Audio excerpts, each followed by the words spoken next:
I'd like to take you back a few years to an encounter between two arch enemies, Anatoly Karpov and Viktor Korchnoi. Of course, they played several matches for the world title, and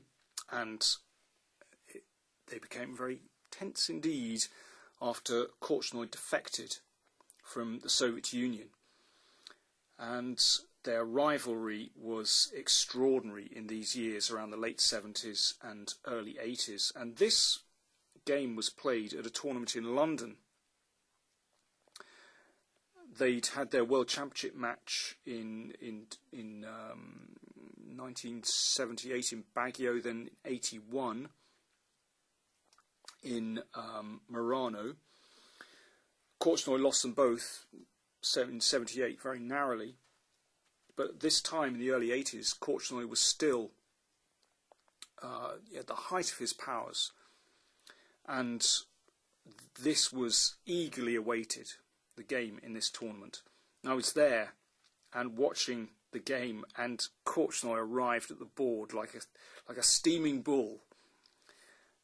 It was, and the atmosphere in the tournament hall was quite extraordinary. You know, you realise that today was going to be a really special day.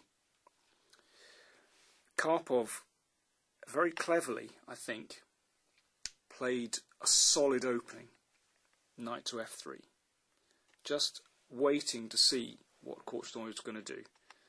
Knight f6, nothing extraordinary so far. c4, g6, okay, so we're going to get some kind of Indian.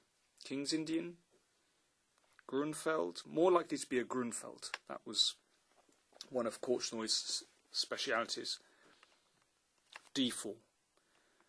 So, a Grunfeld is a good combative opening, but again, very cleverly, I think Karpov selects quite a solid continuation. He's not attempting to refute Korchnoi's play, but as we'll see, he allows Korchnoi to steam away, and but by the end, picked him off. So this is the normal continuation, and they arrive at a very solid position indeed after these moves. This is all theory, and we arrive at this position where the structure is typical of many queen's pawn openings, where white plays for a minority attack on the queen side, and black can decide either to play fairly defensively on the queen side and solidly, or attack on the king side. No prizes for guessing which way Victor's going to go here. He castles, pawn to b4. Karpov starts the minority attack. Bishop e6, okay, and knight d7. Castles. And here Korchnoi, instead of moves like a6 or c6, began straight away with kingside aggression. So it's the old f-pawn attack. Now this one is a rather different situation to ones we've looked at in the previous examples. It's not so clear how white should deal with it.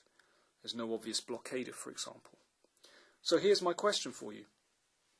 You're sitting in Karpov's shoes. So sitting in Karpov's shoes, in Karpov's seat. let's not carry that too far. What would you play here with white? White to play. How are you going to deal with Korchnoi's aggression?